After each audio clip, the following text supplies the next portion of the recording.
To make glucose during photosynthesis, a key event is carbon fixation in the Calvin cycle. The Calvin cycle happens in the stroma of chloroplasts. Here's a chloroplast highlighted in green in this image in a plant cell with a cell wall. If we zoomed in on one chloroplast, here it is in schematic form, the stroma is where the Calvin cycle takes place. In this image showing the Calvin-Benson cycle, we're going to focus on fixation of carbon dioxide combined with ribulose 1,5-bisphosphate, a 5-carbon molecule, to form eventually glyceraldehyde 3-phosphate, which can go on to be converted into fructose and glucose together into sucrose. One of these intermediates, 3-phosphoglycerate, also can go on to be used to make other molecules. The enzyme rubisco is the key enzyme in all of this. It takes rubipi, ribulose bisphosphate, a 5-carbon molecule with a phosphate at each end. I'm not showing all the other hydrogens and oxygens on rubipi. The enzyme rubisco captures a carbon dioxide and inserts it into the middle of rubisco in a reaction I'll show you in a little more detail later into two 3-carbon molecules, each with a phosphate at one end. One of them has this phosphate, and the other one has this phosphate, and a carboxyl group at the end away from the phosphate. If we think about what's happened in terms of electrons, in carbon dioxide, the electrons are unequally shared. They are closer to oxygen.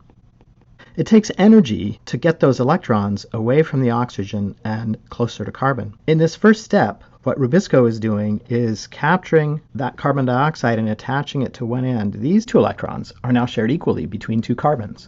These 4 electrons are still in a position closer to this oxygen. These 2 electrons in the single bond are closer to oxygen.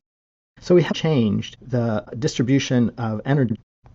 The next step is to use an ATP to make ADP and add a second phosphate. So here's a second phosphate. We haven't changed the electrons. They're still closer to the oxygen in this double bond oxygen. They're still closer to this oxygen. Now, instead of a negative, the electron is shared in this phosphate bond.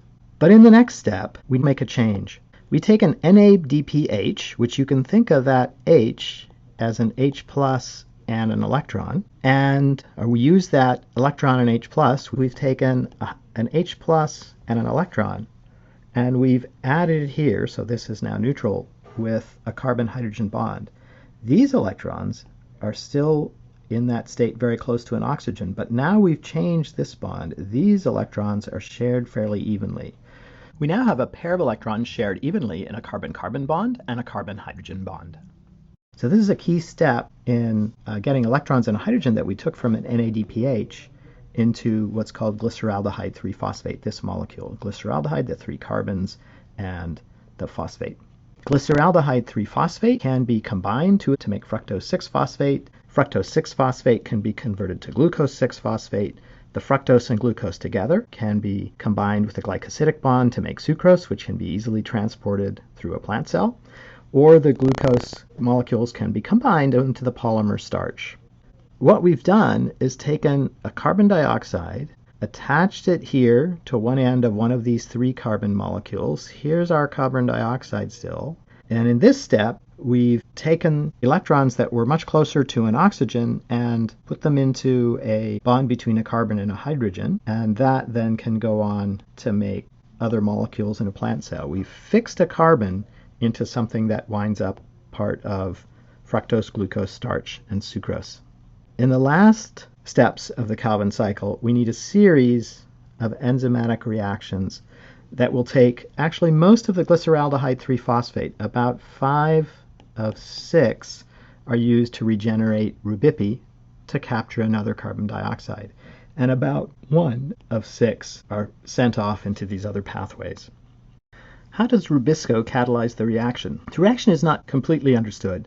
The amino acids within rubisco hold the 5-carbon rubipi molecule close to a magnesium.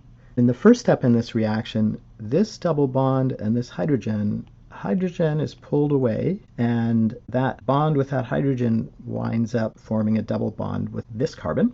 And the double bond to an oxygen, magnesium, starts interacting with that oxygen, and that double bond with the oxygen becomes a single bond, and we get a double bond between these 2 carbons. In the next step, a carbon dioxide molecule that I'll put here in blue, gets moved in and binds to this carbon, and one of these bonds is converted to that bond to this carbon. So now we have 3 carbons with a phosphate, 3 carbons with a phosphate. In the next step, we break this now 6 carbon molecule, 1, 2, 3, 4, 5, plus the carbon dioxide we added. We break this bond right here using a water molecule. The water molecule gets split to put an OH on one of these, and that H leaves, it's a carboxyl, and the hydrogen gets put on the other 3 carbon molecule. These 3 carbon molecules are the same. If I redraw this one, I have 1, 2, 3 carbons. The last is a carboxyl. We've got an OH group here and a hydrogen here. This molecule has an OH group that I haven't been showing, and if I redraw this one, straighten it out, I have a phosphate at the end, the 2 hydrogens that are on this carbon, an OH, and we have a hydrogen from the water molecule and the carbon dioxide. So we've successfully taken a 5 carbon molecule, turned it into 2 3 carbon molecules by adding a carbon dioxide. How do you capture this in a fast sketch? Here's rubisco, 5 carbons, PO4 minus 2, which I'll write as Pi, inorganic phosphate, the carbon dioxide. Notice the oxygens hold the electrons more tightly than the carbons. This is the fixation step. Rubisco, an enzyme, catalyzes the reaction to give you a 3 carbon with a phosphate at one end, an oxygen holding those electrons tightly, and an O minus. And there's a carbon in which electrons are shared equally. There are 2 of these, one of which is the carbon dioxide. In one case, the carboxyl is the carbon dioxide. The next step, ATP, is converted to ADP. A phosphate is added onto this 3 carbons so that there's a phosphate at both ends. And remember, this is happening to both of the 2 molecules we produced, and we've got equal sharing of electrons between 2 carbons. In the next step, we add an electron. We reduce this 3 carbon molecule. An electron and a H plus proton follows. NADPH gets converted to NADP plus and a phosphate. So we have our 3 carbon phosphate at one end, sharing electrons equally between 2 carbons. There's an oxygen holding electrons tightly, but now we have a hydrogen on that 3rd carbon, and that is sharing electrons equally. So we now have 2 bonds where electrons are shared equally. That 3 carbon molecule can then go on to be made into monosaccharides. 2 together can form fructose 6-phosphate, which can be converted to glucose 6-phosphate and on to other carbohydrates.